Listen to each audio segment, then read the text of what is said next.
মাত্র ৩ লাখ টাকা খরচ করে এসে মাসে বেতন ৭০,০০০ টাকা। হ্যাঁ, আমি এমন একটা দেশের কথা আজকে আপনাদের সাথে শেয়ার করব যেটা শুনলে আপনারা অবাক হবেন এবং আসতে ইচ্ছা হবে আপনাদেরও। হ্যালো ভিউয়ার্স, আসসালামু আলাইকুম। সবাই কেমন আছেন? আশা করছি অনেক অনেক ভালো আছেন। তো আমি আবার চলে আসলাম আপনাদের মাঝে আর একটা নতুন ভিডিও নিয়ে। হ্যাঁ, সেই দেশটার নাম হচ্ছে মরিশাস। মরিশাসে আসতে কিন্তু মাত্র ৩ থেকে ৩.৫ লাখ টাকা লাগে, কিন্তু এখানে সব কাজেই আপনি ৭০,০০০ টাকা বেতন পাবেন না। যেমন আপনি যদি গার্মেন্টসের কাজে আসেন মরিশাসে, তাহলে কিন্তু প্রতি মাসে আপনি ৭০,০০০ টাকা বেতন পাবেন না। আবার যদি আপনি মাছ কোম্পানিতে আসেন, তাও কিন্তু ৭০,০০০ টাকা বেতন পাবেন না। আবার যদি আপনি কৃষি কাজে আসেন মরিশাসে, তাও কিন্তু ৭০,০০০ টাকা বেতন পাবেন না। এরকম আরো বিভিন্ন রকম ছোট কাজ আছে, এসব কাজে কিন্তু আসলে আপনি ৭০,০০০ টাকা বেতন পাবেন না। দেখেন, আমি এই জন্য এই টাইটেল দিয়ে ভিডিওটা আজকে আপলোড করতেছি, কারণ আমি ২-১ দিন আগে একটা ভিডিও দেখলাম, সেখানে এক ভাই বলতেছে ৭ লাখ টাকা খরচ করে কুয়েত গিয়ে বেতন পাচ্ছে মাত্র ৫০,০০০ টাকা।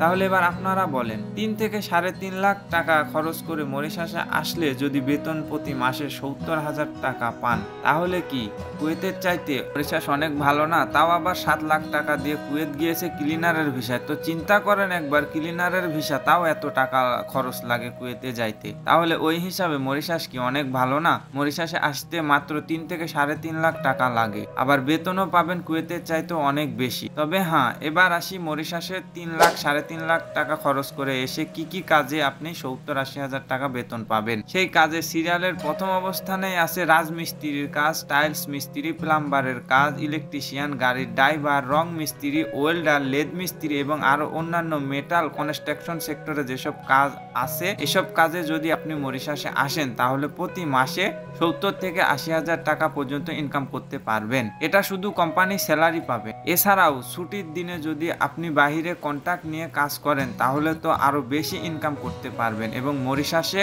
বাহিরে কাজের অনেক সুযোগ সুবিধা আছে। এছাড়া বর্তমানে মরিশাসের কোম্পানি ছাড়াও বাহিরে অনেক কাজ পাওয়া যাচ্ছে। এবার আসি মরিশাসের ভিসার ব্যাপারে। তো বর্তমানে মরিশাসের ভিসা বন্ধ রাখছে, বাংলাদেশ থেকে মরিশাসে কোনো শ্রমিক আনতেছে না। আশা করতেছি খুব দ্রুতই বাংলাদেশ থেকে মরিশাসে আবার নতুন করে শ্রমিক আনবে, যত সম্ভব নির্বাচন হবে আর কিছুদিন পরে। মরিশাসে হয়তো বা নির্বাচনের পরে বাংলাদেশ থেকে শ্রমিক আনতে পারে। আর যদি মরিশাসের চলাফেরার কথা বলেন, তাহলে আমি বলবো মরিশাসের চলাফেরা এতটাই আরামদায়ক এবং এতটাই নিরাপদ, যা আপনাকে অবশ্যই আনন্দিত করবে। এমনকি কোনো রকম প্রয়োজনীয় কাগজপাতি ছাড়াই আপনি মরিশাসে যেখানে সেখানে যাইতে পারবেন, কোনো সমস্যা হবে না। শুধুমাত্র আপনার পাসপোর্টের ফটোকপি সাথে থাকলেই যথেষ্ট। আর যদি আপনি মরিশাসের আবহাওয়ার কথা বলেন, তাহলে আমি বলবো মরিশাসের আবহাওয়া আমাদের বাংলাদেশের চাইতেও অনেক ভালো। মরিশাসেও কিন্তু ২ ঋতুর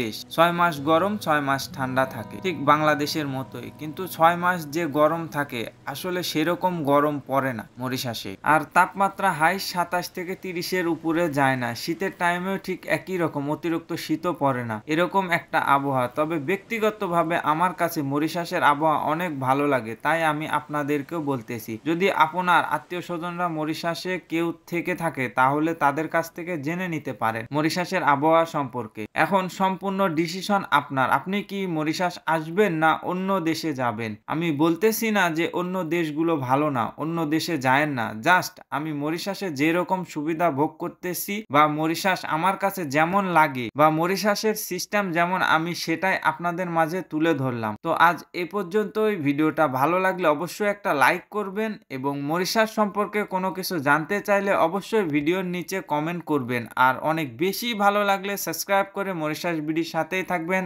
আল্লাহ হাফেজ, আসসালামু আলাইকুম ওয়া রাহমাতুল্লাহ।